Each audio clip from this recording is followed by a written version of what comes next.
Do you wonder why some houses just won't sell? Here's why. Buyers are smarter than most sellers give them credit for. You know how I know? Well, listen up. Follow me now. Hi, I'm Bob with Top Choice Real Estate and the Living in Indiana team bringing you the word on the street, talking Indiana real estate. When I look online at homes that haven't sold in a reasonable period of time, I can usually pick out why by reading through the description and looking at the photos. And if that doesn't work, the truth will be in the pudding once we tour the home. Here's 10 reasons why these homes won't sell. Number 1 is photos. 70% of buyers begin their search online. That means they're looking at photos. Photos that catch their attention, photos that make them want to tour the home. Here's some pro tips when it comes to photos. Do not use dark or poor photos. Be sure to hire a professional photographer. They make all the difference. I mean, do you want people to walk through your house?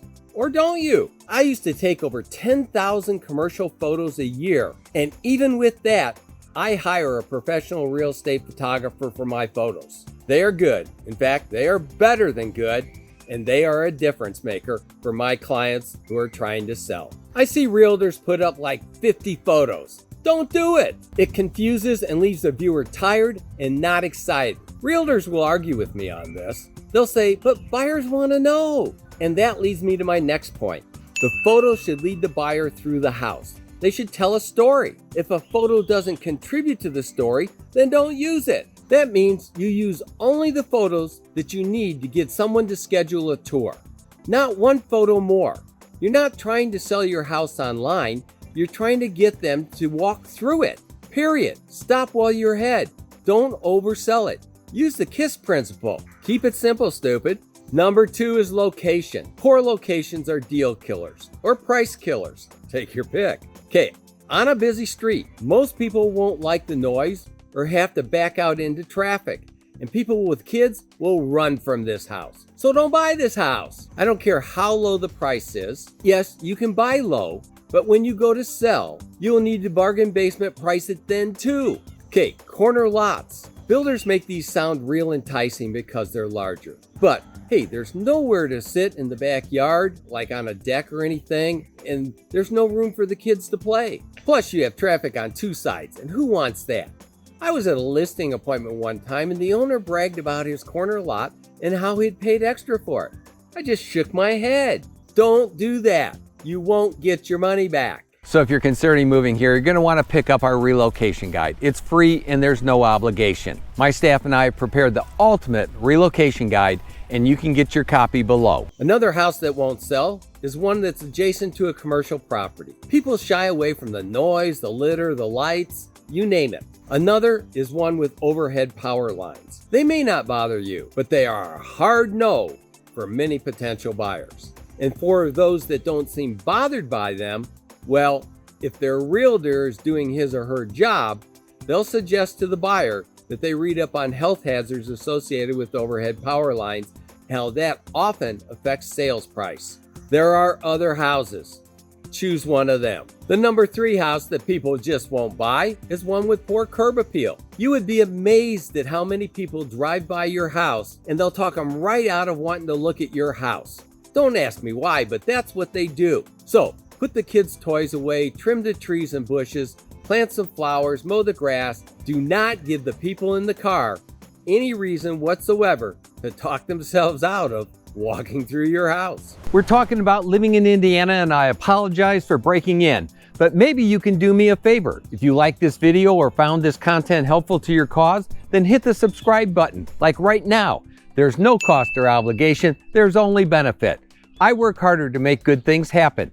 Okay, back to the show. Okay, let's go inside the house. First and foremost, it had better smell good. If not, this house won't sell. Nobody ever said, gosh, I love that wet dog smell. Not even dog owners. So open the windows and figure out how to get rid of the smells. The pet smells, the nicotine, the stale air. But hey, please don't get too carried away with those plug-in Glade air fresheners. They can alert people to look for a problem. On the other hand, if you can manage candles, you may be better off. Number 5, let's talk about first impressions. I've had buyers walk through the front door and turn to me and say, hey Bob, this just ain't gonna cut it. And off we went. We didn't take one step further into that house. So, declutter. Take half of everything off the tabletop shelves and fireplace mantles, box them up, and put them in the garage or a self-storage unit. Then repeat the exercise, taking half of what remains. Pack it up, declutter. You only get one chance to make a good first impression. Number 6, paint. This is a cheap fix. When you make a house ready to put on the market, oftentimes dirty or marred paint show up to spoil the party. Get the old paint can out and touch it up. If you don't have an old paint can, well, hey, take a scrap of the paint like off a baseboard or something, or down in the corner, or a photo even, and go on down to Lowe's. They may be able to match it up pretty darn well, and then paint the darn thing. And if you can't touch it up, then paint the wall. This is a cheap fix. If you want top dollar for your house, don't be lazy. Number 7, houses with weak kitchens and baths won't sell. Let's face it, kitchens and baths sell homes. So if yours isn't up to market expectations, well, you might want to do something about it, because otherwise, this house won't sell. Number 8, lies. The word on the street is that buyers are liars, but sellers can be too. Think about the 2-bedroom advertised as a 3-bedroom, even though the 3rd bedroom doesn't have a window or a closet, or maybe you have to walk through another bedroom to get to it, or maybe through the bathroom. Advertising this way may help a seller to get someone to come look, but it'll turn them off and it'll scare them away, so there won't be a sale.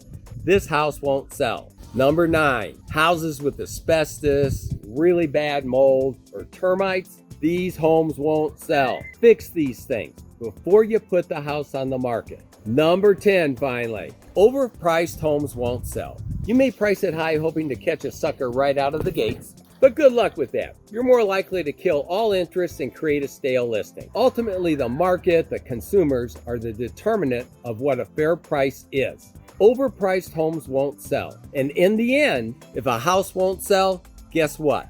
Then by definition, it is overpriced. Hey, this is not my first rodeo. Over the years, I've worn almost every hat there is to wear in the real estate sector, which means to you, I can help ensure the likelihood of you having a very successful experience when you buy or sell your next property. Okay, enough said. I work harder to make good things happen. You make it a great day now. If you're considering relocating to the greater Indianapolis area or moving anywhere within central Indiana, be sure to tune in every week to learn all there is to know about real estate and living in Indiana. Whether you're buying or selling, please keep in mind, I work harder to make good things happen. Hey, make it a great day now. And if you found this video helpful, be sure to watch this next clip right now.